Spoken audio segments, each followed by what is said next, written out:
Hello students, last lecture में हम लोगों ने बात किया था determination of order of reactions. कैसे हम लोग ऑर्डर ऑफ रिएक्शंस को मेजर करते हैं, जिसमें हम लोग डिफरेंट डिफरेंट मेथड्स के बारे में हम लोगों ने जाना था कि कौन कौन सी ऐसे मेथड्स हैं जिनके द्वारा हम लोग किसी भी रिएक्शंस के ऑर्डर को मेजर कर सकते हैं। आज के इस लेक्चर में हम लोग बात करने वाले हैं कोलिजन थियरी के बारे में, थोड़ा डिटेल बात करेंगे। इसके पहले के लेक्चर्स में हम लोगों ने बात किया था कोलिजन थियरी के बारे में कि रिएक्शंस के दौरान जो मॉलिक्यूल्स होते हैं वो आपस में कोलाइड करते हैं और इनके कोलिजन्स के लिए जो दो महत्वपूर्ण चीजें होती हैं वो है इनकी एनर्जी बैरियर और प्रॉपर ओरिएंटेशन ऑफ मॉलिक्यूल्स। तो हम लोगों ने उसमें भी बात किया था थोड़ा सा, और ये भी कहा गया था कि नेक्स्ट लेक्चर्स में हम लोग इस पर थोड़ा डिटेल बात करेंगे। तो आज के इस लेक्चर में हम लोग बात करने वाले हैं कोलिजन थियरी के बारे में, और कोलिजन थियरी के साथ साथ उन फैक्टर्स के बारे में बात करेंगे जिनसे कि ये कोलिजन्स जो हैं वो प्रॉपरली होते हैं और इफेक्टिव कोलिजन्स होते हैं। हालांकि लेटेस्ट सीबीएसई गाइडेंस के अकॉर्डिंग ये कोलिजन थियरी और एक्टिवेशन एनर्जी से रिलेटेड जो आर्हेनियस का इक्वेशन है, इसको सीबीएसई ने इस सेशन के लिए अपने सिलेबस से बाहर कर दिया है। फिर भी हम लोग इस टॉपिक पे बात करेंगे, और जो अभी जल्दी ही गाइडलाइन आई है, एक न्यू सिलेबस आया है सेशन 2000-2021 के लिए, 2020 और 2021 के लिए एक जो न्यू सिलेबस आया है। कोविड-19 की वजह से हर चैप्टर से कुछ ना कुछ रिड्यूस किया गया है, और कुछ चैप्टर्स भी रिड्यूस कर दिए गए हैं, फिनिश कर दिए गए हैं only for this particular session. केवल इसी सेशन के लिए ऐसा हुआ है, लेकिन फिर भी हम लोग इन दोनों टॉपिक्स को पढ़ेंगे, क्योंकि हो सकता है कि कॉम्पिटिटिव एग्जामिनेशंस में इन चीजों को रिड्यूस ना किया जाए, तो आने वाले एग्जामिनेशंस में जो डिफरेंट कॉम्पिटिटिव एग्जामिनेशंस होते हैं उसके लिए किसी भी स्टूडेंट को प्रॉब्लम ना हो। तो आइए स्टार्ट करते हैं आज का ये lecture, collision theory. Collision theory में मेनली हम लोगों को जो फोकस करना है वो ये कि एनर्जी बैरियर क्या है और ओरिएंटेशन बैरियर क्या है। कोलिजन्स क्या होता है, कैसे कोलिजन्स होते हैं, और किस प्रकार के कोलिजन्स से हमारी रिएक्शंस जो है वो प्रोसीड करती है, किस कंडीशंस में रिएक्शंस जो होती हैं वो फास्ट होती हैं, कुछ रिएक्शंस जो हैं वो स्लो होती हैं। तो इन सारी चीजों पे बात करेंगे और देखेंगे कि एनर्जी बैरियर कैसे होना चाहिए और ओरिएंटेशन बैरियर कैसा होना चाहिए for any particular type of reaction. तो बात करते हैं सबसे पहले कोलिजन थियरी की।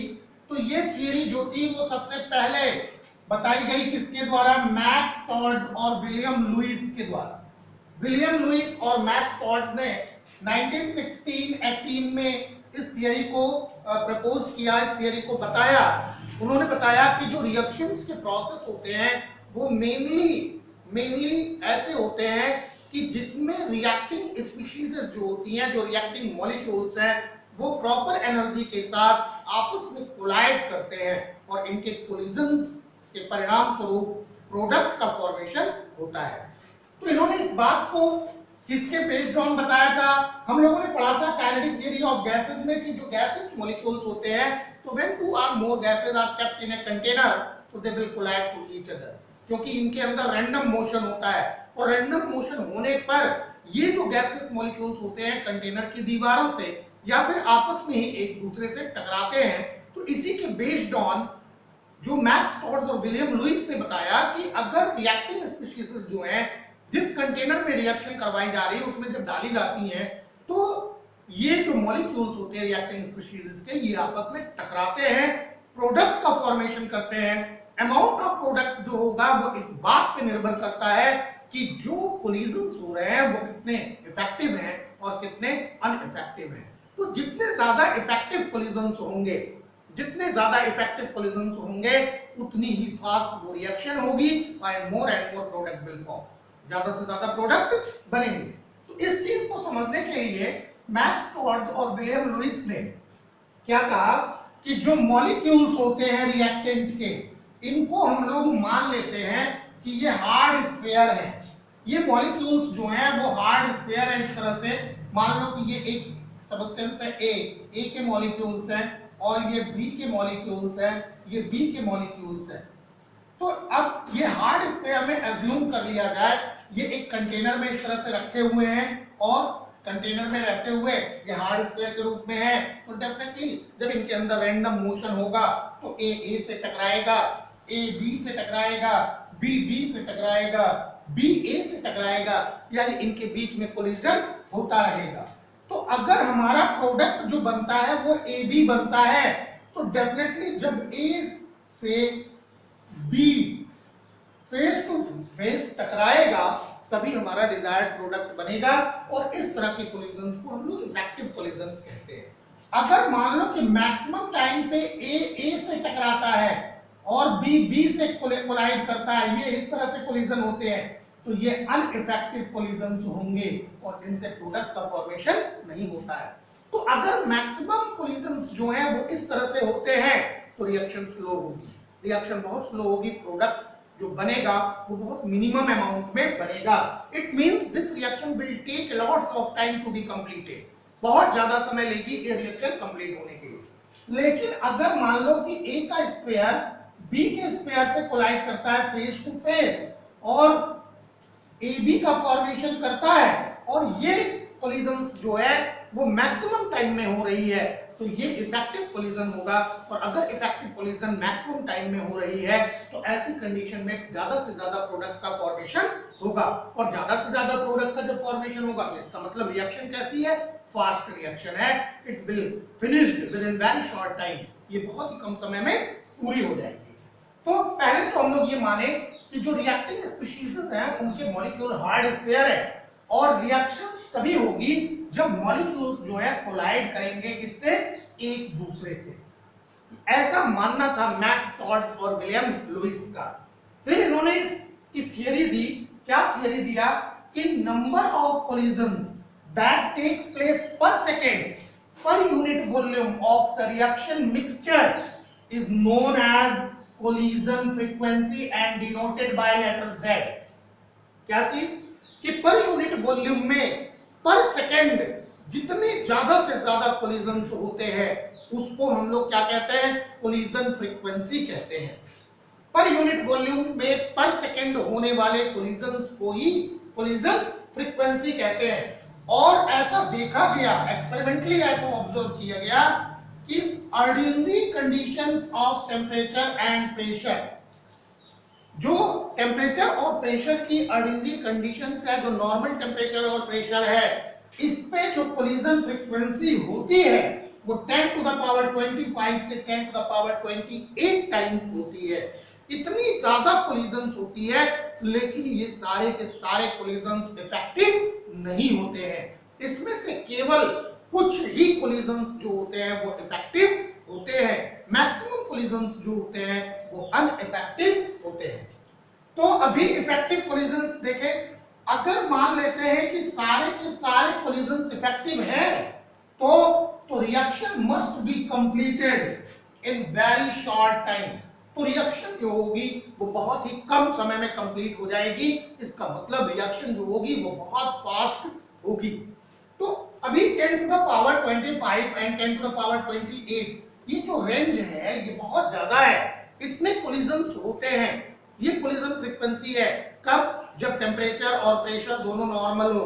अगर टेम्परेचर और प्रेशर को घटाया और बढ़ाया जाए तो कोलिजन्स की संख्या भी जो है वो घटेगी और बढ़ेगी। जैसे अगर टेम्परेचर, हम लोगों ने क्या किया, टेम्परेचर अगर बढ़ा दिया तो क्या जो रिएक्टिंग स्पीशीज है उनके मॉलिक्यूल्स की काइनेटिक एनर्जी बढ़ेगी। अगर काइनेटिक एनर्जी बढ़ेगी तो उनके अंदर रैंडमनेस भी बढ़ेगी, रैंडमनेस बढ़ेगी तो उनके अंदर टक्करों की संख्या भी क्या हो जाएगी, बढ़ जाएगी।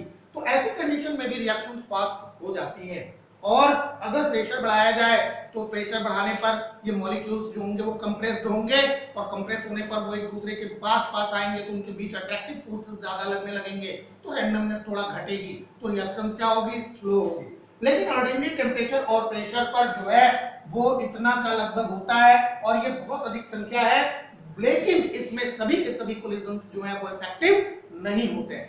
तो इफेक्टिव कोलिजन्स क्या होते हैं, ऐसे collisions which actually produces the product, ऐसे कोलिजन्स जो वास्तव में प्रोडक्ट का फॉर्मेशन करते हैं और जिसके कारण रिएक्शन जो है वो प्रोसीड होती है, फॉरवर्ड डायरेक्शन में रिएक्शन होती है, मोर एंड मोर प्रोडक्ट्स का फॉर्मेशन होता है, इसी को हम लोग इफेक्टिव कोलिजन्स कहते हैं। क्या कहते हैं इसको, इफेक्टिव कोलिजन्स।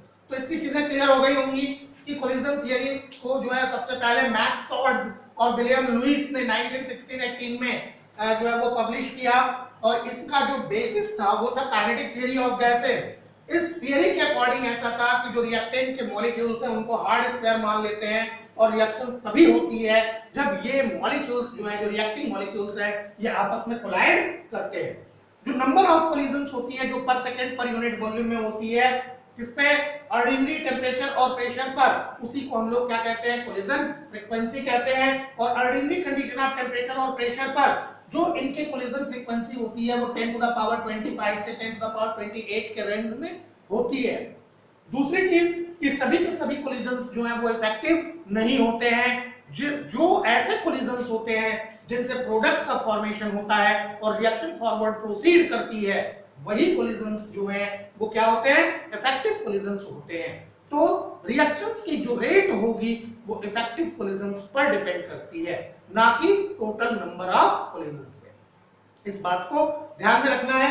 आइए अब देखते हैं कि इन कोलिजन्स को, या जो ये कोलिजन्स थियरी है, इसको कौन से फैक्टर्स हैं जो इफेक्टिव करते हैं, यानी ज्यादा से ज्यादा इफेक्टिव कोलिजन्स होने के लिए किन फैक्टर्स की आवश्यकता होती है, इसके बारे में हम लोग बात करेंगे।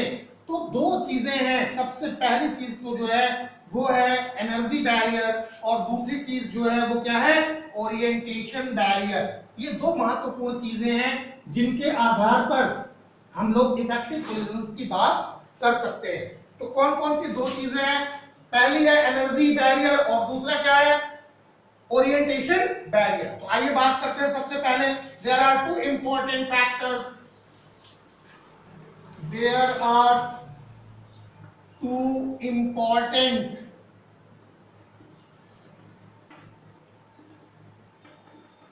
Factors, there are two important factors. कौन कौन से दो इंपॉर्टेंट फैक्टर्स हैं, सबसे पहला है energy barrier. Energy barrier, energy barrier क्या चीज है, किसे कहते हैं एनर्जी बैरियर। देखो, किसी भी रिएक्टिंग स्पीशीज के मॉलिक्यूल्स को आपस में कोलाइड करने के लिए, उनके कोलिजन्स के लिए सफिशिएंट अमाउंट ऑफ एनर्जी होना आवश्यक है, क्योंकि अगर सफिशिएंट अमाउंट ऑफ एनर्जी नहीं होगी तो उनके बीच में इफेक्टिव कोलिजन्स नहीं होंगे। मॉलिक्यूल्स जो होते हैं, देखो जितने भी मॉलिक्यूल्स होते हैं, मान लो एक कंटेनर हमने लिया और इस कंटेनर के अंदर कुछ मॉलिक्यूल्स हैं, तो क्या सभी मॉलिक्यूल्स जो होंगे वो सेम एनर्जी के होते हैं? नहीं, ऐसा नहीं होता है। सभी मॉलिक्यूल्स जो होंगे वो सेम एनर्जी के नहीं होते हैं। कुछ ऐसे मॉलिक्यूल्स होते हैं जिनकी एनर्जी ज्यादा होती है, कुछ ऐसे मॉलिक्यूल्स होते हैं जिनकी एनर्जी कम होती है। ये मॉलिक्यूल्स आपस में कोलाइड करते हैं और कोलिजन्स के परिणाम स्वरूप इनके अंदर एनर्जी डिस्ट्रीब्यूशन होता है। लेकिन अगर मान लेते हैं कुछ ऐसे मॉलिक्यूल्स हैं जिनकी एनर्जी जो है वो इस लेवल में है, यहाँ पे अगर मान लें कि यहाँ पे ये एनर्जी है, एनर्जी हम लोग इस एक्सिस पे शो कर रहे हैं, तो इतनी एनर्जी है और इफेक्टिव कोलिजन्स के लिए इतनी एनर्जी की आवश्यकता है, इतनी एनर्जी की आवश्यकता है। तो हमें इनको क्या करना होता है, हमें इनको एक्सटर्नल सोर्स से एनर्जी देना पड़ता है ताकि ये इफेक्टिव कोलिजन्स कर सके, ताकि ये इफेक्टिव कोलिजन्स कर सके। तो ये जो एनर्जी होती है, ये इसको हम लोग थ्रेशोल्ड एनर्जी कहते हैं, थ्रेशोल्ड एनर्जी। यानी इफेक्टिव कोलिजन्स के लिए every molecules must be passes threshold energy. सभी मॉलिक्यूल्स के अंदर जो है वो कितनी एनर्जी होनी चाहिए, थ्रेशोल्ड एनर्जी होनी चाहिए। तो सबसे इंपॉर्टेंट चीज जो है वो यही है, एनर्जी बैरियर। एनर्जी बैरियर क्या है, the reacting molecule, reacting molecule must have sufficient amount of energy, sufficient amount of energy so that they make effective collisions, ताकि ये इफेक्टिव कोलिजन्स कर सके। जितने भी मॉलिक्यूल्स हैं, रिएक्टिंग मॉलिक्यूल्स, उनके अंदर सफिशिएंट अमाउंट ऑफ एनर्जी होनी चाहिए ताकि इनके बीच में इफेक्टिव कोलिजन्स हो सके। किस लिए इफेक्टिव कोलिजन्स हो सके? इफेक्टिव कोलिजन्स में एक्चुअल में होना क्या है? Breaking of old bond and formation of new bond. तो ओल्ड बॉन्ड्स को ब्रेक करने के लिए सफिशिएंट अमाउंट ऑफ एनर्जी की रिक्वायरमेंट होती है, और ये सफिशिएंट अमाउंट ऑफ एनर्जी अगर है तो उस तरह के जो मॉलिक्यूल्स आपस में कोलाइड करेंगे वो कोलिजन्स क्या होगा? वो इफेक्टिव कोलिजन्स कहलाएगा। तो मिनिमम कितनी एनर्जी होनी चाहिए? थ्रेशोल्ड एनर्जी होनी चाहिए। अगर थ्रेशोल्ड एनर्जी है तो this is the sufficient amount of energy so that the reacting molecules may collide effectively to each other, ताकि वो effectively collide कर सके। तो इसी को हम थ्रेशोल्ड एनर्जी कहते हैं। क्या होगा threshold energy? the minimum amount of energy, the minimum amount of energy, the minimum amount of energy which the colliding molecule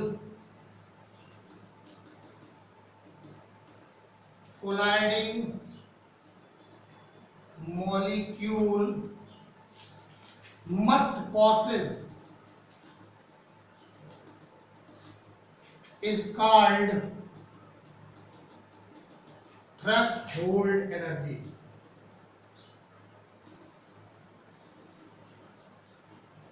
Threshold energy, minimum amount of energy which the colliding molecule must possess is called threshold energy. इसका मतलब ये हुआ कि केवल ऐसे ही molecules जो है वो इफेक्टिव कोलिजन्स कर सकते हैं जिनके अंदर थ्रेशोल्ड एनर्जी होगी। बाकी मॉलिक्यूल्स जो है वो कोलाइड तो करेंगे, बट एक फैक्टर ये हो सकता है कि due to the lack of sufficient amount of energy they will not make an effective collision. Amount of energy की कमी होने की वजह से वो कोलाइड तो कर रहे हैं, लेकिन कोलिजन्स जितनी स्ट्रेंथ में होनी चाहिए वो नहीं हो पा रही है क्योंकि उनके पास एनर्जी नहीं है। तो इफेक्टिव कोलिजन्स के लिए थ्रेशोल्ड एनर्जी होना आवश्यक है। अब ये रिएक्शंस जो है यहां तक जब एनर्जी पहुंच जाएगी, ये थ्रेशोल्ड जिसको हम लोग ETH कहते हैं और इसको E इनिशियल आप कह सकते हैं, और उसके बाद ये प्रोडक्ट का फॉर्मेशन होगा। अब ये इस बात पे डिपेंड करेगा कि ये लाइन कहां आ रही है कि रिएक्शन एंडोथर्मिक है या फिर रिएक्शन एक्सोथर्मिक है। अब देखें अगर यहां से यहां तक कि हमने जो एनर्जी बढ़ाया वो यहां से यहां तक ले जाना पड़ा, यानी इनिशियल एनर्जी जो मॉलिक्यूल्स की थी उसको बढ़ा करके थ्रेशोल्ड एनर्जी तक ले जाना पड़ा। तो जितनी एनर्जी हमने सप्लाई की उसी को हम क्या कहते हैं? Activation energy. इसी को हम लोग संक्रियण ऊर्जा कहते हैं, जो कि उस मॉलिक्यूल्स को एक्टिवेट कर देती है ताकि वो इफेक्टिव कोलिजन्स कर सके। क्या कर सके? इफेक्टिव कोलिजन्स कर सके। तो इतनी चीजें हम लोगों को ध्यान में रखनी होगी।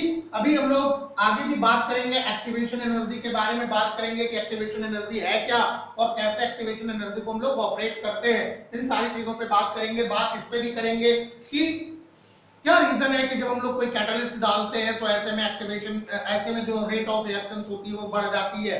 क्या होता है? हालांकि अभी तक जो है वो actual mechanism of catalyst is not known, आज तक भी नोन नहीं है, बस केवल एक अज्यूम्शंस है, एक हाइपोथेसिस है कि इस तरह से करता होगा।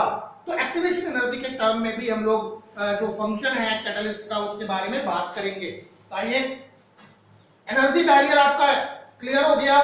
क्या चीज कि किसी भी रिएक्शंस को प्रोसीड करने के लिए जो रिएक्टिंग मॉलिक्यूल्स हैं उनके अंदर सफिशिएंट अमाउंट ऑफ एनर्जी होनी चाहिए ताकि वो इफेक्टिव कोलिजन्स कर सके और प्रोडक्ट का फॉर्मेशन कर सके। Sufficient amount of energy which is needed by the molecules to make the effective collisions is known as threshold energy. जो sufficient amount होती है एनर्जी की, जिसको हम लोग minimum amount of energy कहते हैं, जो कि colliding molecules के अंदर अवश्य होना चाहिए, उसी को हम क्या कहते हैं? threshold energy कहते हैं। और अगर threshold energy है तो effective collisions होगा और product का formation होगा। दूसरा फैक्टर्स हम लोग देखते हैं जिसको हम लोग कहते हैं ओरिएंटेशन बैरियर। ओरिएंटेशन बैरियर्स क्या है, कैसे ओरिएंटेशन बैरियर जो है वो रेट ऑफ रिएक्शंस को इफेक्टिव करता है, कैसे ओरिएंटेशन बैरियर जो है वो इफेक्टिव कोलिजन्स को इफेक्टिव करता है। तो orientation barrier,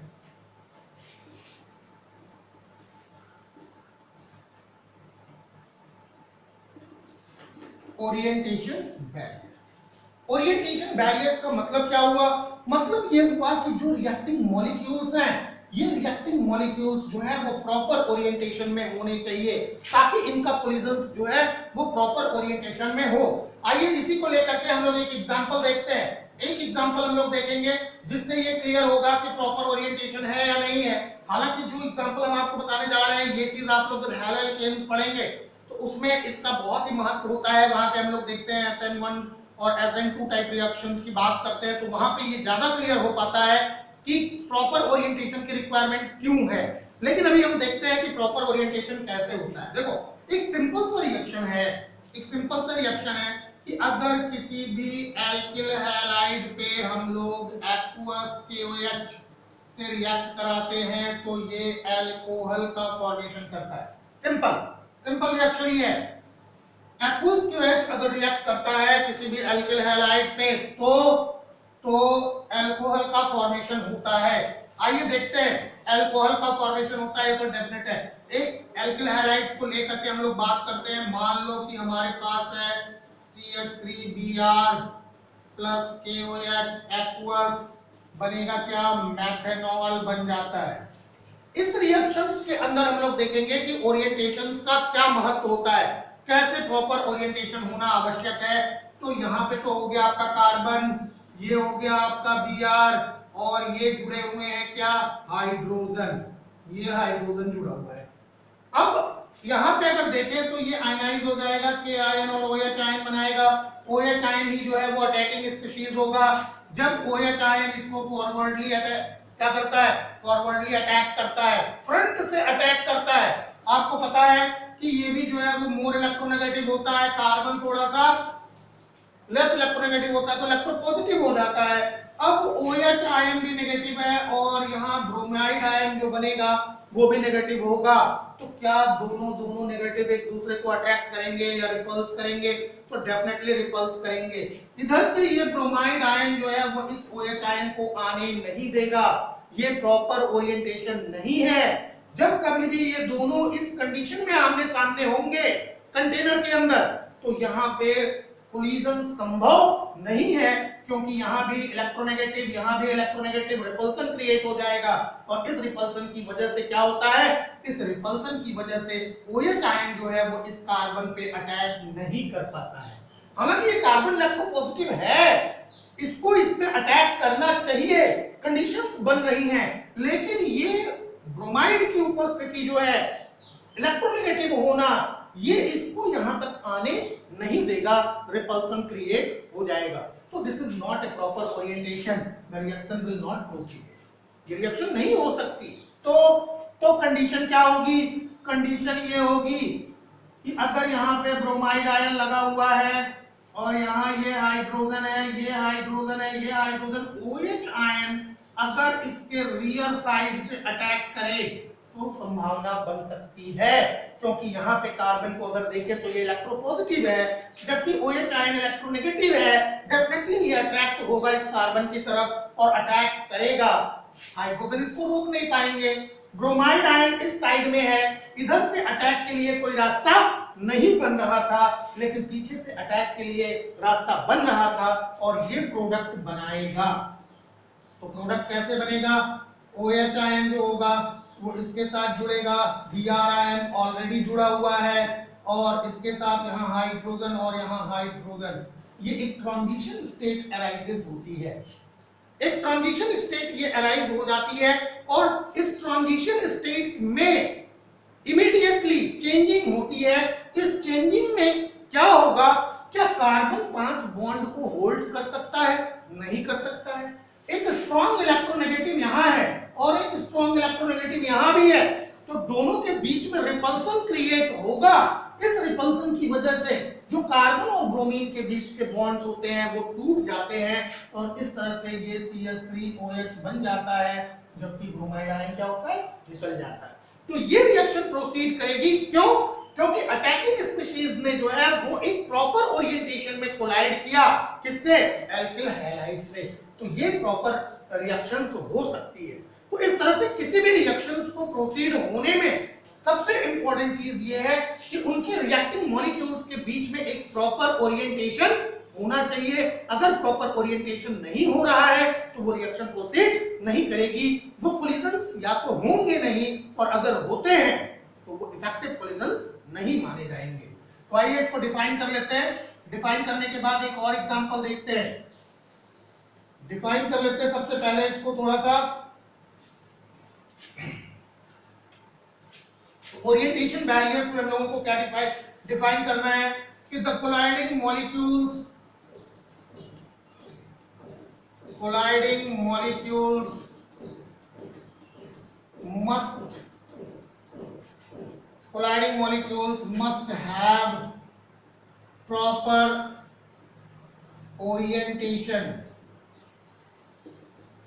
must have proper orientation, so that the old bond may break,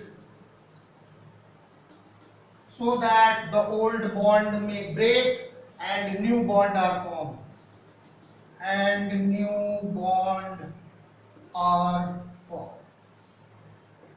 तो प्रॉपर ओरिएंटेशन होना चाहिए ताकि ओल्ड बॉन्ड्स जो है वो ब्रेक हो सके और नए बॉन्ड्स का फॉर्मेशन हो सके। तो एक और एग्जांपल देख लेते हैं। मान लो NO2 और NO2 कंबाइन होकर के N2O4 बना रहे हैं। क्या कंडीशन हो सकती है? देखो, मान लो कि ये N है और यहाँ पे क्या लगा है O, और यहाँ भी क्या लगा है O। अब अगर मान लो कि ये N है और यहाँ भी क्या लगा है O, और यहाँ भी क्या लगा है O, NO2 हो गया। बनना क्या चाहिए? बनना चाहिए N, और क्या बनेगा N, इसके साथ क्या होगा O, और यहाँ भी क्या होगा O, यहाँ भी क्या होगा ऑक्सीजन, और यहाँ भी क्या होगा ऑक्सीजन। तो इस तरह से अगर देखें तो प्रोडक्ट का फॉर्मेशन हो रहा है। मतलब इसका मतलब ये हुआ कि नाइट्रोजन जो है वो नाइट्रोजन से कोलाइड करनी चाहिए, क्योंकि जो बॉन्ड बन रहे हैं वो नाइट्रोजन और नाइट्रोजन के बीच में बॉन्ड बन रहे हैं। तो नाइट्रोजन और नाइट्रोजन इन दोनों के आमने सामने से जब टक्कर होगी तभी ये N2O4 का फॉर्मेशन होता है, अदरवाइज नहीं होता है। कैसे? मान लेते हैं कि अगर यहाँ पे ये नाइट्रोजन है, यहाँ ऑक्सीजन है और यहाँ ऑक्सीजन है, प्लस यहाँ पे ऑक्सीजन आ गया और यहाँ नाइट्रोजन आ गया और ये ऑक्सीजन हो गया। इस तरह से ये रोटेट कर गया मॉलिक्यूल। तो अब ये नाइट्रोजन और ऑक्सीजन की आमने सामने से टक्कर होगी, और जब ऑक्सीजन और नाइट्रोजन की आमने सामने से टक्कर होगी तो ये नाइट्रोजन इस ऑक्सीजन से जुड़ने के लिए संभव नहीं है, ये संभव नहीं है। N और ये O, ये पॉसिबल नहीं है। तो ये प्रॉपर ओरिएंटेशन नहीं है कोलिजन के लिए। कोलिजन के लिए प्रॉपर ओरिएंटेशन जो है वो इसका है, इससे प्रोडक्ट का फॉर्मेशन होगा, जबकि इससे प्रोडक्ट का फॉर्मेशन नहीं होगा। तो इस तरह से ये था आपका proper orientation of reacting molecule. तो रिएक्टिंग मॉलिक्यूल्स के प्रॉपर ओरिएंटेशंस के द्वारा भी रिएक्शन प्रोसीड होती है। अगर इफेक्टिव कोलिजन्स कराना है तो प्रॉपरली ओरिएंटेड होना चाहिए, और अगर इफेक्टिव कोलिजन्स नहीं होना है तो प्रॉपर ओरिएंटेशन नहीं होगा, एनर्जी बैरियर जो होगी वो नहीं होगी। तो ऐसी कंडीशंस में इफेक्टिव कोलिजन्स नहीं होंगे। कोलिजन्स तो होंगे लेकिन प्रोडक्ट का फॉर्मेशन नहीं होगा, तो रेट ऑफ रिएक्शंस भी जो है वो तेज नहीं होगी, फास्ट नहीं होगी। और अगर सभी के सभी जितने भी, हालांकि ऐसा होता नहीं है, लेकिन अगर ऐसा हो जाए कि सभी के सभी जो रिएक्टिंग मॉलिक्यूल्स हैं वो मिनिमम एनर्जी वाले हों और प्रॉपर ओरिएंटेशन में ना हो, तो वो रिएक्शन होगी ही नहीं, वो रिएक्शन हो नहीं सकती है। तो इसलिए हालांकि ऐसा नहीं होता है, रिएक्शन कुछ जो है वो होती है, कुछ दूर तक तो चलती ही चलती है। ये बात अलग है कि वो बहुत स्लो चलती है अगर प्रॉपर ओरिएंटेशन और एनर्जी प्रॉपर नहीं मिल रही है तो। लेकिन अगर ये दोनों चीजें ना हो तो एकदम रिएक्शन नहीं होगी, और अगर प्रॉपर ओरिएंटेशन और एनर्जी बैरियर ये दोनों स्ट्रांग हैं तो ऐसी कंडीशन में वो रिएक्शंस फास्ट होंगी। तो स्टूडेंट्स, आज के इस लेक्चर में आप लोगों ने पढ़ा कोलिजन थियरी क्या है और कोलिजन थियरी में कौन से दो फैक्टर्स हैं जो उनको अफेक्टेड करते हैं। अब इस चैप्टर में केवल एक ही चीज बची हुई है वो ये कि dependence of rate of reactions on temperature. Reactions की जो रेट होती है वो टेम्परेचर पर कैसे निर्भर करती है, तो इस चीज को हम लोग पढ़ेंगे ऑर्गेनियस कॉन्सेप्ट के अकॉर्डिंग। इस चीज को हम लोग नेक्स्ट लेक्चर में पढ़ते हैं। अगले लेक्चर में ये आपका चैप्टर फिनिश हो जाएगा, फिर हम लोग नेक्स्ट चैप्टर की बात करेंगे।